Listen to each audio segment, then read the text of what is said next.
자, 이어서 좀 구체적인 그 직무 상담으로 이제 진행하도록 하겠습니다. 제가 그 취준생 분들께 이런 직무 상담과 관련된 그 이메일을 받는데요. 이번 추석 연휴 이전에 여러 직무 상담과 관련된 메일을 받았는데, 일단은 저한테 주신 메일의 내용을 간단하게 이렇게 공유 드리고요. 그리고 주신 질문에 대해서 답을 드리도록 하겠습니다. 그러니까 제가 이미 이전 2개의 영상을 만들어서 공유 드렸잖아요. 리눅스 BSP 개발 생태계 그리고 MCU 인베디드 소프트웨어 개발 생태계에 관련된 영상을 만들었는데 이 내용은 여러분께 직무 상담과 관련된 좀 배경 지식으로 컨텐츠를 좀 만든 것입니다. 자, 그러면 이제 구체적으로 자, 어떤 부분에 좀 궁금해하시고 고민이 있는지 좀 들어보겠습니다. 자, BSP 분야에 대해서 이와 같은 그 이야기를 좀 들으시는 것 같아요. BSP 분야는 신입 개발자를 채용하지 않는 분위기가 있다라는 소문을 들으신 것 같습니다. 그리고 BSP 개발 자체도 채용 수요가 그렇게 크지 않다. 뭐 이런 이야기를 들으신 것 같은데요. 저한테 주신 메일에서 BSP 분야라고 언급하셨는데, 지금 BSP 분야는 그 문맥상 칩셋 업체에 계신 칩셋 그 BSP 개발자를 뜻하시는 것 같아요. 그러면 이 기준으로 제가 답을 해드리고요. 그 다음으로 만약에 그 저한테 주신 메일에 BSP 분야가 칩셋 업체에 있는 BSP 개발자가 아닌 이렇게 그 제품 개발 업체에 있는 그 개발자까지 포함하는 경우까지 답을 드리도록 하겠습니다. 첫 번째로는 칩셋 업체에 있는 그 개발자 분이죠. 그러니까 신입 개발자를 채용하지 않는 분위기가 있다. 뭐라는 이야기를 들으시는 것 같은데, 지금 사실 경제가 어렵잖아요. 그리고 그 미국의 관세 정책 때문에 앞으로 여러 가지 상황상 불투명한 부분이 많기 때문에 요즘에 신입 개발자를 좀 안 뽑는 경향이 좀 있다라고 들었습니다. 근데 BSP 분야라서 여기 칩셋 업체에서 BSP 개발자를 채용하지 않는 분위기가 있다. 저는 그런 얘기는 아직 들어본 적이 없습니다. 왜 그러냐면 이 칩셋 업체에서는 항상 그 개발자 분들이 하시는 이야기가 개발자가 너무나도 부족하다. 그런 이야기를 많이 합니다. 제가 개인적으로 알고 있는 이 칩셋 업체에 있는 개발자 분은 뭐 7시, 8시 늦게까지 일을 하시는데요. 그 이유가 뭐냐면 개발자가 부족하기 때문에 늦게까지 야근을 좀 많이 한다. 그런 이야기합니다. 신입 개발자를 채용하지 않는 분위기는 경제가 어렵기 때문이지 이 소프트웨어 분야가 BSP 분야라서 그런 건 아니다 라고 여러분께 말씀드릴 수가 있습니다. 자, 그렇다면 저한테 주신 메일에서 BSP가 아니라 제품 개발 업체까지 이렇게 포괄을 한다면 그렇다면 BSP 분야의 신입 개발자를 채용하지 않는 분위기가 있다. 뭐 비슷한 것 같아요. 경제가 어렵고 앞으로 경제 상황이 불투명하기 때문에 채용하지 않는 것이지 BSP 개발 분야라고 해서 채용을 하지 않는다고 말이 안 된다라고 생각이 듭니다. 자, 그리고 혹자는 미국이나 유럽에서 일을 할 것이 아니면 추천하지 않고 한국에서 수요 자체가 거의 없다거나 커리어가 꼬인다 등의 말을 했다고 하시는데요. 국내 같은 경우는 뭐 제가 알기로는 뭐 삼성전자 LSI 사업부, 뭐 LG전자 SOC센터, 그리고 뭐 리벨리온 현대자동차에 대해서 시스템 반도체를 개발하고 있고요.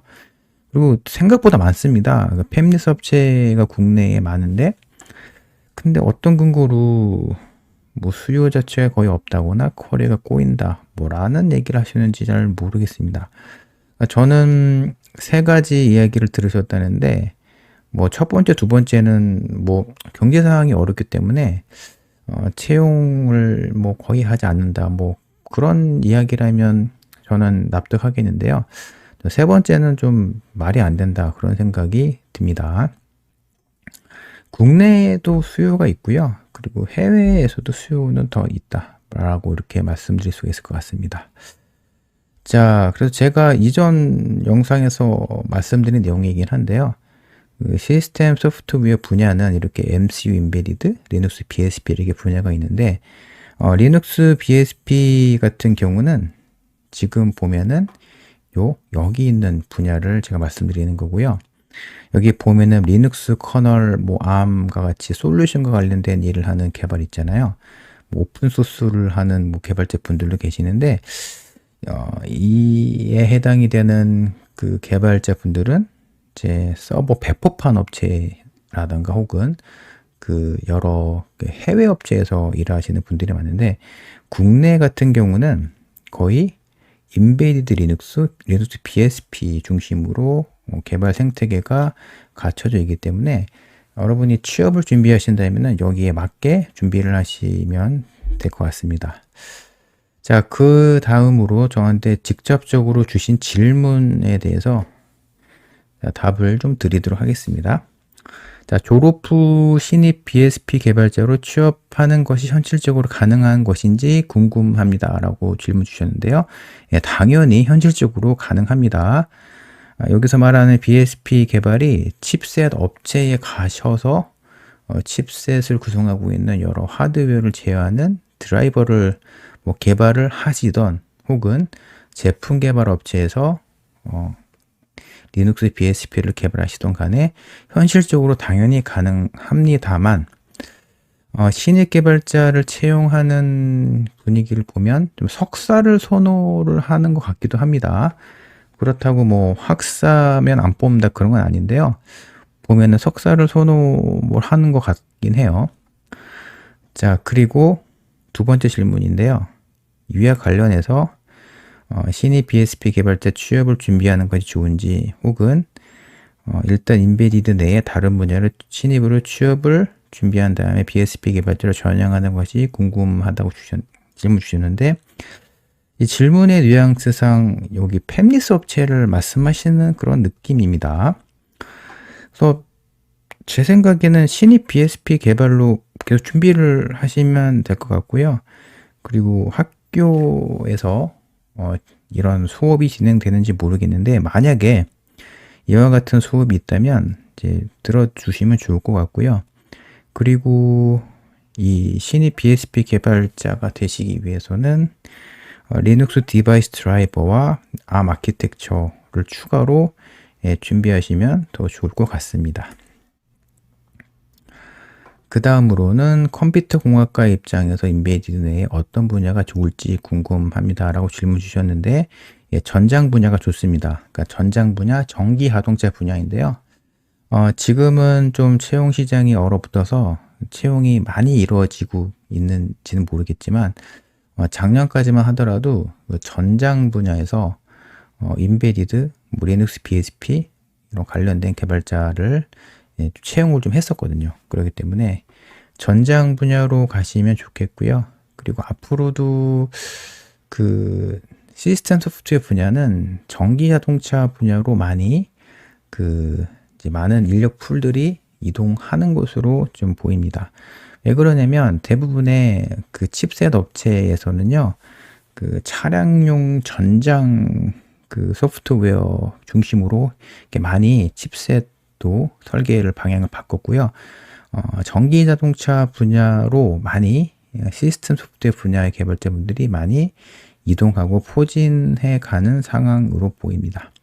하지만 시스템 소프트웨어 개발자로서 역량을 잘 키울 수가 있는 조건이라면 어떤 개발 섹터이든 상관없습니다. 그러니까 이게 어떤 얘기냐면 예를 들어서 취준생분들이 TV 제품을 개발하는 제품 개발 업체에 가셔서 개발을 하시고 있다고 가정해 볼게요. 그러면 그 회사에 가서 개발 역량을 충분히 익히신 다음에 그 다음에 전장 분야를 가실 수도 있고요.